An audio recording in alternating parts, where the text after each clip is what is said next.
Here I am in the Stuyvesant Square Park again. Second Avenue is over there. There's an east side and a west side to the park. The west side is a little bit nicer, and it's where the Quaker Meeting House and the Friends School is. But anyway, it's a little noisy over there, so I'm over here. Recently, I've been going into the 20s a little bit. I read that book about Amy Semple McPherson, and then that led to me reading Sinclair Lewis's Elmer Gantry, and that led me to deciding to read Sinclair Lewis, It Can't Happen Here. So, It Can't Happen Here kind of blew my mind, actually. I think it is a really great and extremely timely novel for now. It's set in Vermont, which is nice because I have some past in Vermont. I lived up there for a little while. Before my New York days, I thought maybe small town life was for me, but it's not. I like the big city. The anonymous life of the big city. And more work opportunities, actually, because I need to work. If I was just kind of rich or whatever, maybe I could go up there. The novel is set up there. Its main character is Dormus Jessup, and Dormus Jessup is a editor and owner of like a little newspaper, town newspaper. And he has a wife, Emma. He has a girlfriend, and he's 60 years old or something. So, he's kind of settled in and having a good life. But, it's election time, and on the Democratic side, they nominate someone called Windrip. And President Windrip gets elected, and he's he's going to give everybody $5,000. Okay, so that draws in the dreams of poor people, and he sort of gives the impression that he's going to equalize everything. But it turns out he brings in a fascist corporate state, referred to as the corpos. So we see what happens during that. They have Minutemen. They have the young boys, or young men, are given uniforms who don't have anything to do, particularly, or given uniforms and go marching, and ultimately they get a little bit of a wage, but they are basically the brown shirts of the movement, and they are watching people, and they can pull people in, and as it gets worse and worse, send them into concentration camps. So Dormus is, not happy with this situation, and as things get worse, he ultimately writes a editorial in his newspaper that is completely anti-corpo, anti this Windrip guy, and that brings down the Minutemen to his place, his building where his office is, and his printers and all that. And they're going to rip up or burn down the thing, and one of the local leaders that is assigned from the group says, no, let's keep it and we'll take it over. So That's what happens. So he has to train this other guy. Things degrade, and ultimately, Dormus has spent some time in a concentration camp, a local concentration camp, where he gets arrested. He gets beaten with steel rods that are described as like steel fishing rods, and whacking on the back, which causes you to bleed and get welts, and so there's that, and horrible conditions in the concentration camp. With the whippings and so forth, there's a real element of sadomasochism connected to that. The pleasure of the people in the concentration camp take in beating these people that they are charged with, and they enjoy it. They like it. But that's, as far as I'm concerned, that's a big element of the corporate fascist world that we live in, and it's a rather big element of America. Like, okay, we have this novel that is written in 1935. So let's go back a few years. The Civil War only ended 70 years before that. Now, 70 years might be a long time to you. To this old man, 70 years is merely one person's lifetime. So I'm not so impressed. And so 100 years before the novel was written in 1935, millions of people were held, black people were held in slavery, in bondage, whipped, breeded in a certain fashion according to the will of their owners. And so this is something that is so deeply ingrained into American colonial life here that I have trouble denying it, and I feel that it's very much connected to the sadomasochism in corporate culture, and the sadomasochism of that has permeated so many of our lives. I mean, maybe you've run up against it or with it or involved with it somehow in your own life. Where does this come from?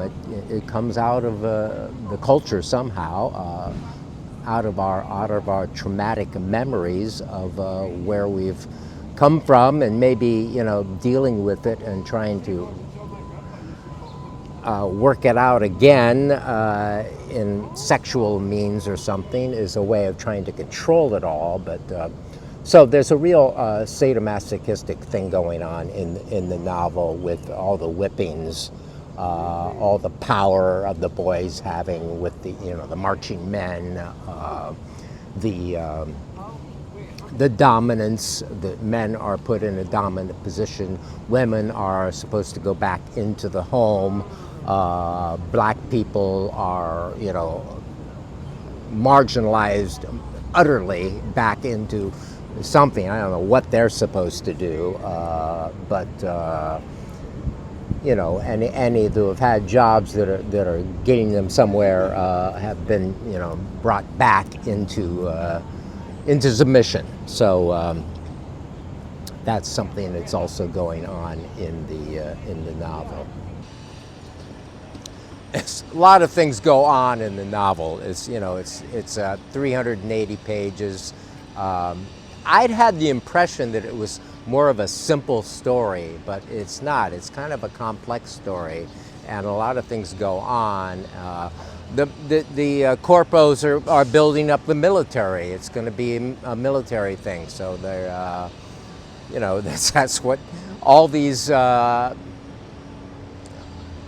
totalitarian systems drive you into military kind of ideas, and that and tell you that they have the enemy over here, so you don't concentrate on what's going on over domestically and fight about that. You unite for the group, for the nation, to do battle against the enemy. So this novel is exactly 90 years old this year. It was written and published in 1935. It was a big hit in 1935. It sold more copies than any of Sinclair Lewis's previous novels. He had a run of Babbitt, Aerosmith, Main Street in the 20s, and that's then in 1930, I believe, he got the Nobel Prize for Literature. As I said before, the Dynamite Prize. Dynamite! Regarding Alfred Nobel and his famous prize, he happened to pop up in one of the entertainment choices I make. I like to watch Hacks on HBO Max, and I just finished the season 4 last night. And then I watched the afterward, where the producers talk about what the mechanisms of what they're doing, and an element of the show is someone's death is reported on TMZ, and they're not really dead. So that was suggested, according to one of the producers, by Alfred Nobel, and that's sort of a story about why the Nobel Prize came into existence, in that his brother, I looked it up, his brother apparently died, and that's this is an iffy story, but according to Wikipedia, the story is maybe his brother died, and some newspaper confused it and said it was Alfred that died, and that he was this person that created this instrument of death with dynamite. And actually, I don't even know if he did that, or if dynamite is just used, for construction and so on and so forth. But that was connected to the story. So maybe Alfred Nobel created the prize to make up for what he did with his life. The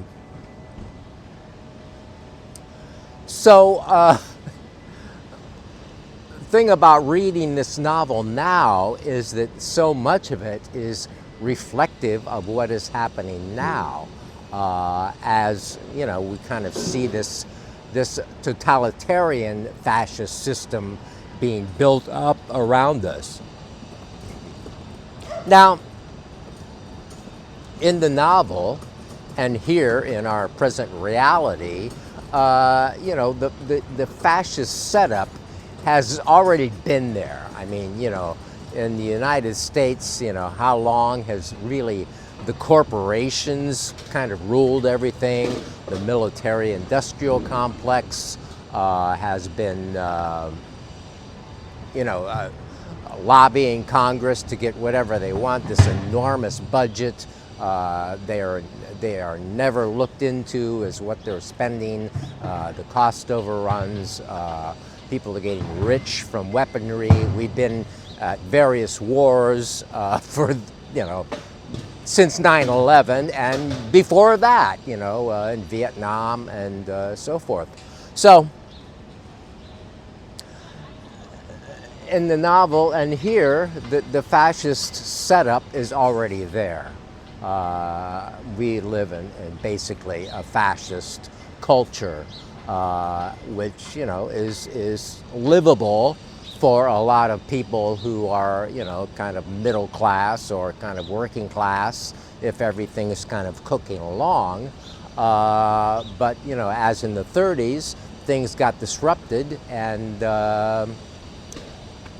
then that's when it becomes this authoritarian drive comes in. And that's what we're seeing now with, Donald Trump, again, and all these things that he's doing. I mean, he's going to everybody knows he's going to reduce the social supports that we have, Medicare and Medicaid, Social Security, all that stuff that they're trying to do, which, the corporate fascist state has always been against, but has tolerated, didn't feel like they could get away with doing away with all this stuff. But, now they've made the move, and this big, beautiful bill is part of that move. And we see, as in the Minutemen in the novel, we see these ICE people coming. And the thing about fascism, I'm just going to talk about fascism from now on whenever talking about corporate culture, because that's the way I feel about it. And, it's, it goes back 100 years. I mean, it goes into periods of being lightened up, like when people really were in the streets, the Communist Party and all that stuff, the labor organizations that went on in the early part of the 20th century that ended up bringing us, after the crash in 1929, the New Deal, which, now they're finally unraveling. It's always been the way it is. So that's why I call it that. I was listening to Dave Emory just yesterday, a 30-year-old lecture he gave that talked about Clinton being basically a Southern conservative. It's like these are not people that are going to save us from anything. They just perpetrate the same thing. What did Clinton do? He ended welfare. He got a blowjob from someone who was working for him, who was 20 years old, and he started moving NATO toward Russia, which was promised not to happen. So there's that. And when you hear Newt Gingrich or Oliver North or one of the Tyrannosaurus Rexes of the new right now ascendant in the United States referring to Bill Clinton as a, quote, leftist, unquote, or even a communist, unquote, when you hear the Democratic Party being described as a bunch of, quote, leftists, unquote, I think one should not fail to understand that to the people who are running things and the people who are likely to be structuring our lives in a fundamental way in the future, Bill Clinton is indeed a leftist. The Democratic Party are indeed, quote, communists, because to a Nazi, a conservative would be seen as a communist. And Bill Clinton is basically a conservative. He's a conservative Southern Democrat. But compared to what's coming, he's going to look like Karl Marx himself, somebody for whom I do not hold a brief. But let's just say, as Ronald Reagan said at the beginning of his second term, you ain't seen nothing yet. To African American youth, particularly in these areas at the time. So to fill up private prisons. And if you look at the overlap, the Music Corporation of America, MCA, then owned by or run by Lew Wasserman, had ties to the CIA, had ties to the Promise Software scandal, where they were intimately tied up with Wackenhut, which I believe is now Geo Group and one of the biggest private prison companies in the U.S. And these are all tied to this same network involving Iran-Contra and all of that, as I detail in my book. So I think if people actually interrogated the Epstein-Clinton relationship, and particularly that information in Mark Middleton, this would absolutely explode, but Republicans won't touch that aspect of the Epstein-Clinton relationship with a 10-foot pole, even though it would give them a lot of opportunity to point out how criminal the Clinton family is. They won't touch it because both parties were absolutely implicated in all of that stuff, because it was really a continuation of Reagan-Bush stuff. And in a lot of ways, Clinton really basically was the continuation of the Reagan-Bush era, just pretending that he was a Democrat, basically.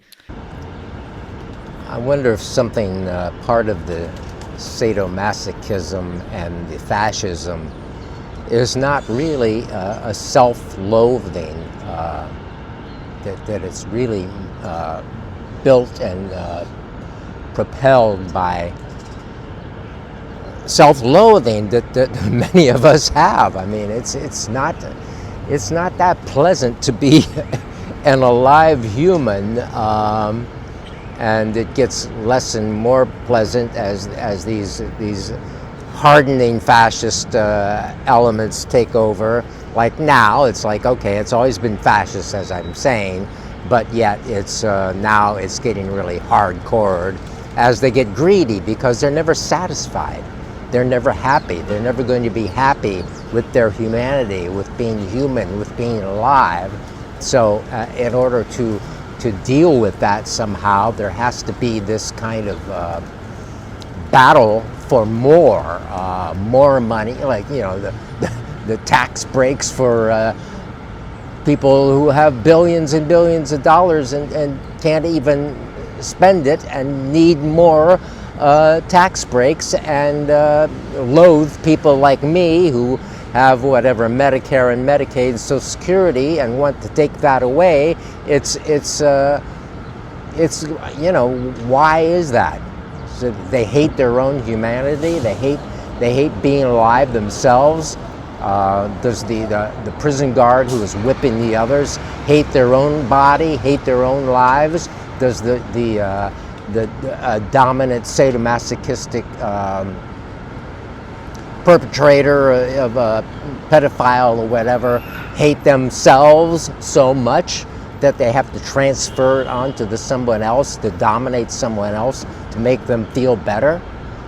You know, these are questions that come up in my mind as a elder senior citizen here. So anybody wants to discuss that, it'd be might be interesting. I tend to not read the introductions or the afterwords of these novels until I'm finished reading them, and that's a really good policy, because I've read the introduction afterwards, and it gives so many, it basically tells the story. Like, this happens, and like, you know, I just want to read the novel that the guy wrote and, you know, find out about this stuff later. So that's what I did in this case. And, you know, the novel, the introduction did point out that,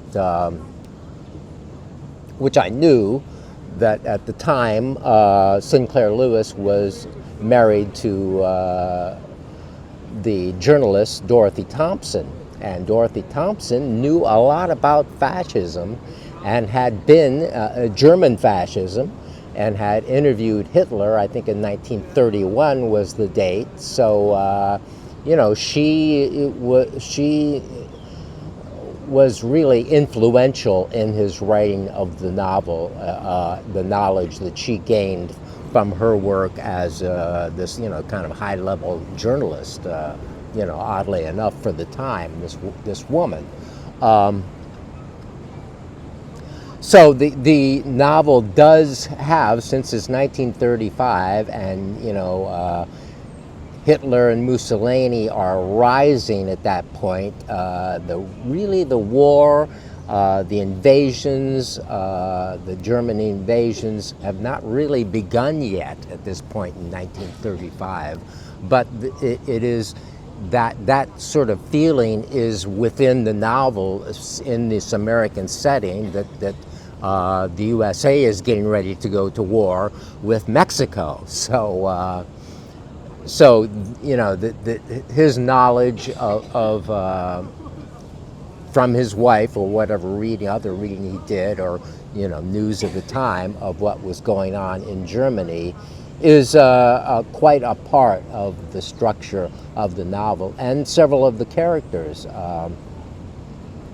The characters are modeled on, according to the introduction, some of the characters are directly modeled on figures in the Third Reich of Germany.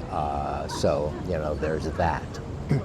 Also, there is a homosexual element in the novel, in that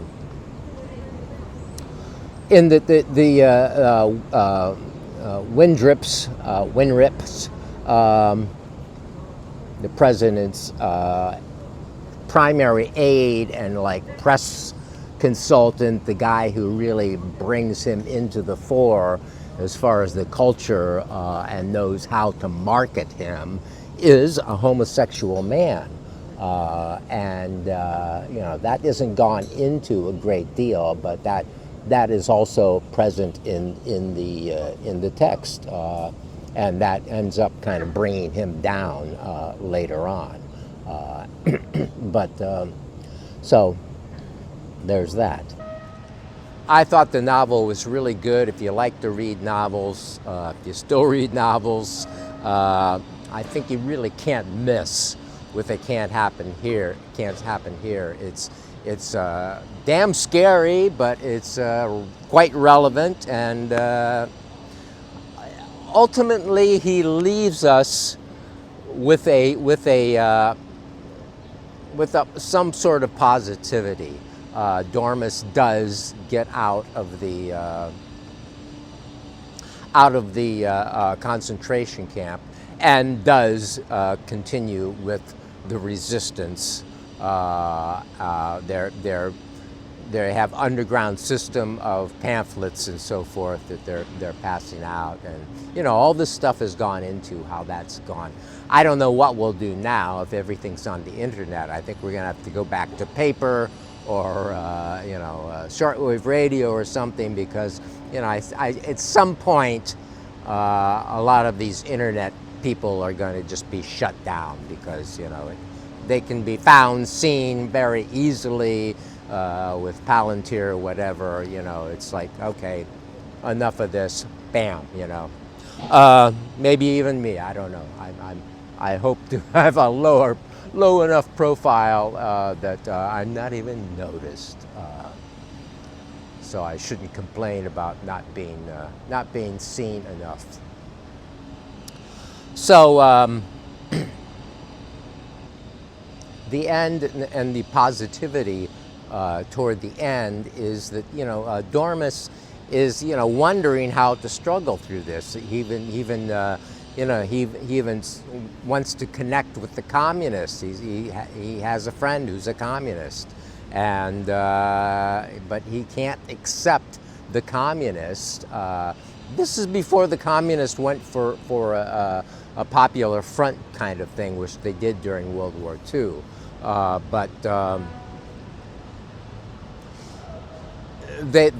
He sees, and the tone of the book at the end, and Sinclair Lewis expressing his kind of socialist liberalism, is against any of these totalitarian polar things, whether it's communism, the totalitarian communism, or the totalitarian fascism. And it's like these two things kind of breed and feed each other as people react to one and go to the other, looking for some hope, looking for some way to struggle. And in the end, and how Sinclair Lewis really felt about it, you can tell that. And I did read the introduction and the afterword. He was not really, he was an observer and a critic of what was going on. He was not really this sort of activist that was pushing any particular angle, but he is a liberal when liberals were liberals, which is, you know, a left entity. Liberals now are, as far as I'm concerned, right wing, center right. Joe Biden is a liberal.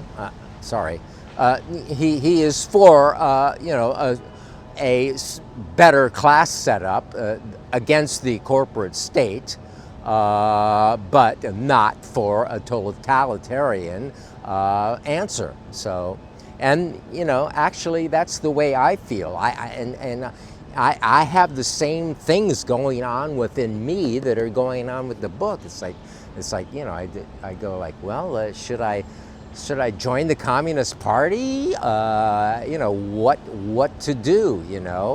How to struggle. Freedom is a constant struggle, and how to help my society get out of this if there's any way that I can do it. So that's the thing, these two sides, kind of these polar sides of totalitarianism support each other, because they send people reactive from one to the other, and that is, as far as Sinclair Lewis goes, is really not the answer to what we an ideal sort of or more ideal sort of political and social life. And I agree with that, although considering the power of computers and so on, I think that it seems like some sort of totalitarian system is kind of inevitable, and hard to slough off, how to get rid of, because power control from above, from the people who run the computers or whatever, is going to be having the tools to control. So really great book. I loved it. I'm going to read more of Sinclair Lewis, and you'll be hearing about it if you watch my little channel, okay? I'm going to tell you a little story. It's really just about a book I read, so any sort of similarity to real life is purely intentional.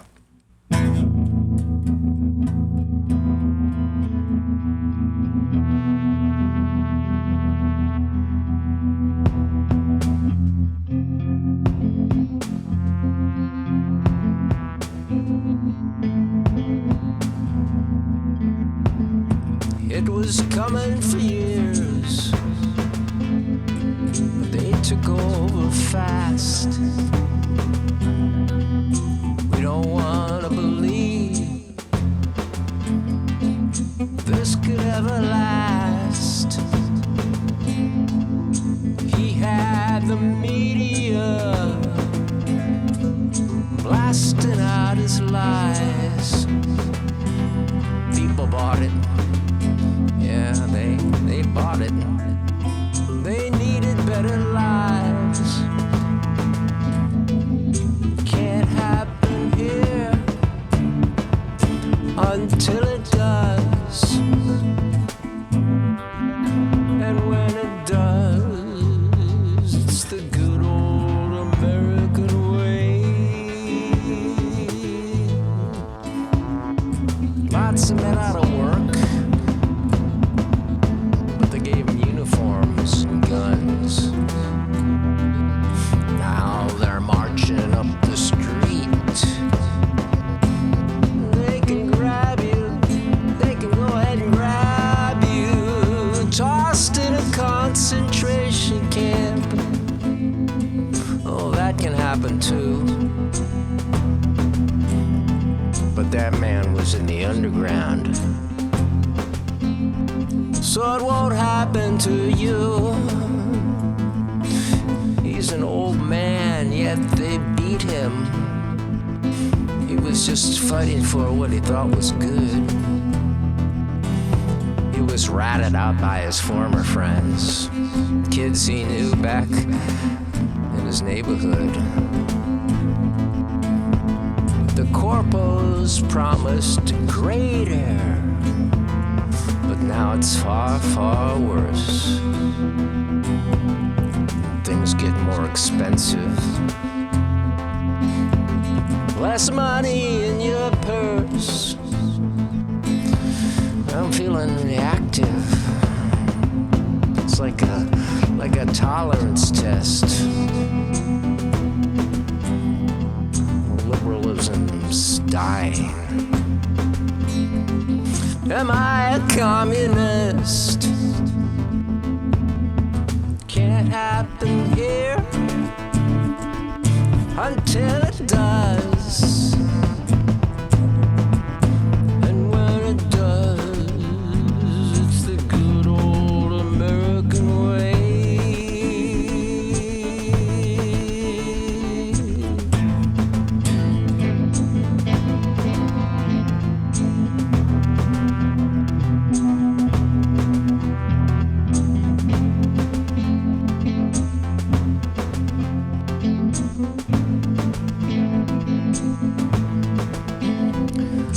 Freedom's a constant struggle.